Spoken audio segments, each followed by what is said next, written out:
Hi, my name is Jane Powell. Welcome to Community Connections, brought to you by the Greater Kanawha Valley Foundation. This is a show showcasing community involvement, and boy, do we have community involvement to talk about today. Welcome, Annalee Posey. How are you? I'm good. How are you doing? Annalee, you are the Regional Coordinator of Appalachia Service Project. Yes, ma'am, for West Virginia. For West Virginia.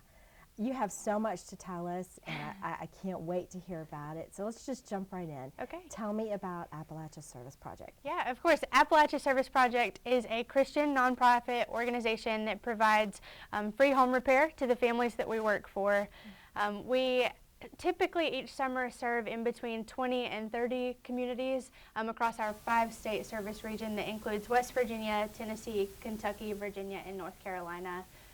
So yeah, that's an overarching thing a little bit about us. That's a lot right there. So 25 communities, 300 people, families. Wow. So what do you do for them? Yeah. With the help of our volunteers, we typically can repair most components of a home. So that would include roofing, porches and ramps, siding, drywall. Those are most things on the exterior, but things like flooring, floor coverings. Oftentimes we don't always tap right into things like mechanical stuff with plumbing, electric. We'll subcontract those things out professionally. But some of those are the kind of the main things that we can do. Pretty much all components of a house we can repair if that's something that a homeowner is seeking. That sounds kind of expensive. And you said you do it for the homeowner free. Yes. So there's a lot of funding involved. Of course, yep. We get our funding in a variety of ways. We do collect volunteer fees for those that come to serve on a trip with us, but we also have donor support, both local and national partnerships that we have that we're very lucky to have, as well as grant funding, which is a little bit newer to us, and we're getting our feet wet a little bit about that. But through foundations like TGKVF and other partnerships that we've made, we're very fortunate and lucky to be doing some of those things with grant funding as well. Wow. And so the homeowner really, it is just a gift to them. Mm-hmm. A lot of people don't always believe us right at first, but yeah, no cost to the homeowner. What a gift. What a gift. So you mentioned some of the repairs that you do. Do you ever build new homes? We do. We do build new homes occasionally. We run a new build program in Johnson City, Tennessee, which is where our headquarters is at. But we also ran a pretty large-scale effort in West Virginia after the 2016 flooding. Mm-hmm. We built about 70, a little bit more than that, new homes in West Virginia. We actually just finished our complete new home here in Charleston at the beginning of this year. And so that's right on the west side. So our first one here in Charleston, too. Wow. And so from scratch? Yes. Ground up. Was there any cost to the owner for that? No. Blows my mind. Okay. Wow. That's great. It's crazy. So it's hot today, and that makes it a little difficult to work. There's snow in the winter. What happens? Do you work year-round? We do work year-round. It is a little bit different. It slows down a little bit, but we have 2 year-round locations currently. One in Jonesville, Virginia, where we operate out of an owned facility that we have, but we also have a Tri-Cities program in Johnson City where our main office is located, where we do accept volunteers year-round. It's a little bit different. Our primary season is summer because youth are out of school, and so we have our youth program. Where people come to us. Between 12 and 15,000 volunteers on a normal summer. We actually just finished up our summer program at the beginning of August. So just very recently we finished up this summer's, but yeah, 2 year-round facilities, and we're hoping to be able to do that as much as we can. Okay, you just kind of glossed over that number. We really have to go back and revisit that.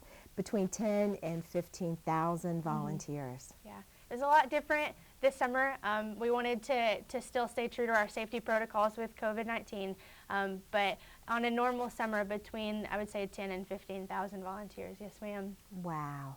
Wow. We couldn't do it without them. Yeah, that's really wonderful. So you mentioned Charleston. Tell me a little bit more about the things that ASP is doing in Charleston. Yeah. We had our first summer in Kanawha County back in 2018, and so we've been back ever since each summer, so 4 summers in a row now. We typically stay out of Cross Lanes United Methodist Church over in Cross Lanes. This summer, we operated our program out of Bree Memorial Presbyterian right on the west side, where we hosted about between 40 and 60 volunteers a week this summer. But yeah, those are kind of some of the at least the groundwork that we've done over the past 4 years. But this summer alone, let's see, we completed about 7 new roofs. We've still got some under construction that we didn't quite finish during the summer that we're going to be subcontracting out. But we also did about 6 porches and ramps, kind of a combo of those, as well as 4 siding and insulation projects around the exterior, as well as just other miscellaneous things like drainage, gutters. But with that amount of volunteers, I was honestly still very impressed with how much work we were able to complete here too. Yeah. So when you come into a city, an area, Charleston, for example, do you try to make an impact in one neighborhood? Do you just kind of go where the need is? How does that work?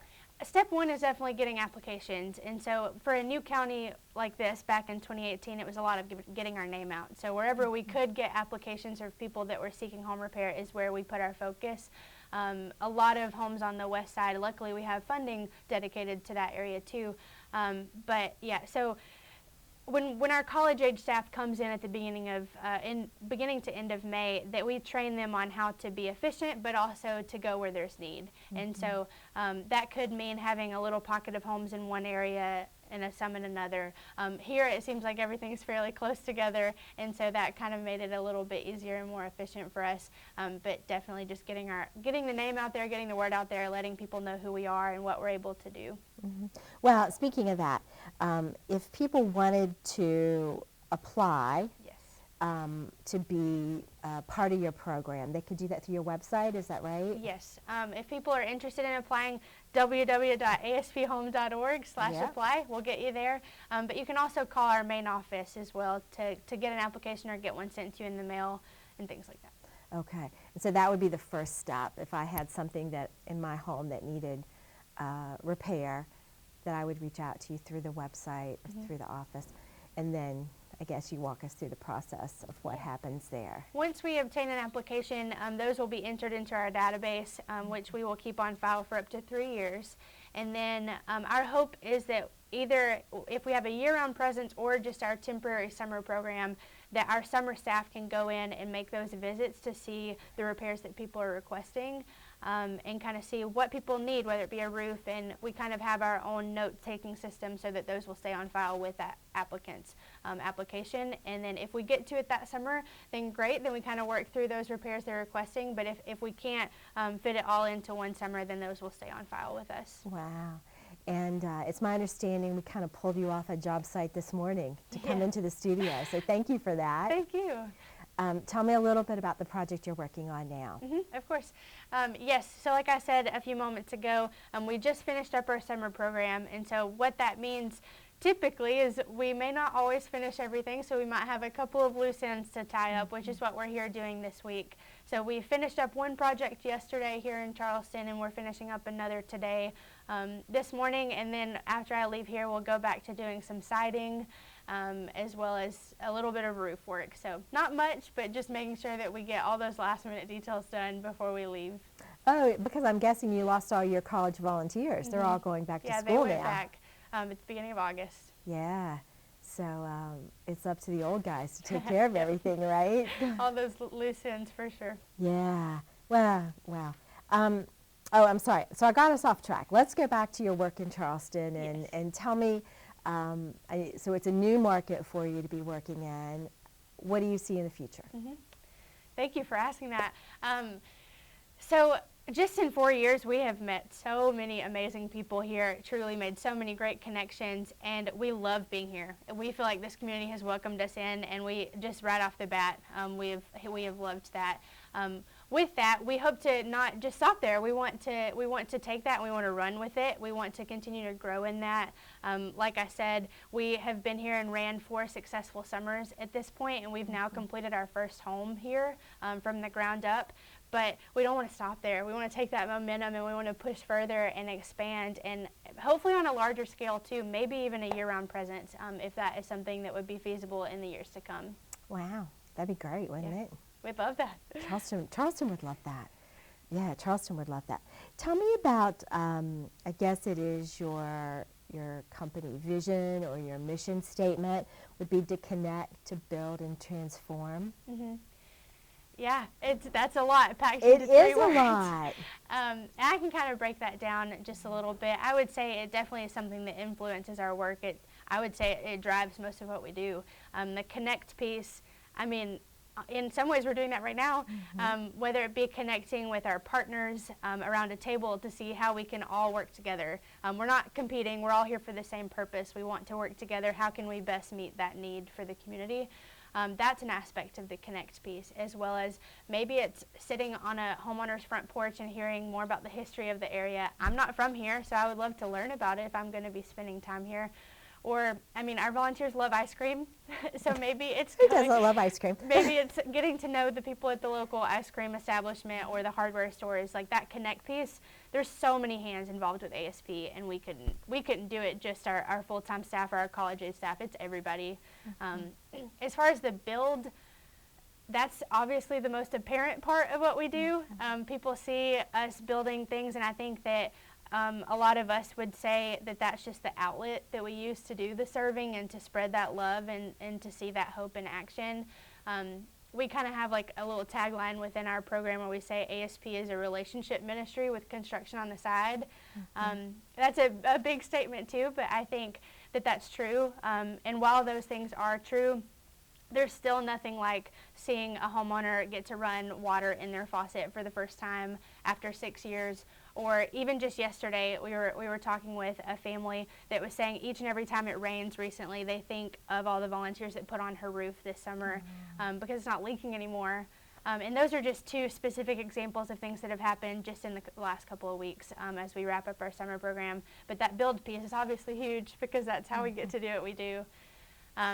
And lastly, transform, connect, build, transform. Our goal is to provide transformational experiences with everybody that encounters ASP, whether it's a homeowner that has applied for repairs or maybe the college-age staff that has never had a job and is going to come and spend their summer doing service like this. Or maybe an 80-year-old group leader who's like, yes, I can get in one last trip. Yeah. Those sorts of things. There's so many beautiful testimonies of how transformational experiences have happened. I can speak from personal experience as a 14-year-old who never wanted to leave home, that choosing and feeling that pull to go on a trip like this definitely has changed my life. I wouldn't be here if I hadn't had that transformative experience for sure. So you talk about so much about the families, and I think through the show we've been showing before and after photos on screen, and I said to you, you change lives. You know, a new roof, it may sound very simple to some, but it changes someone's life.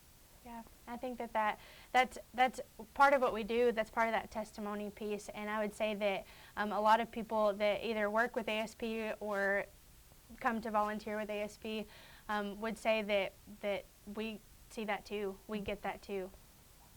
Yeah.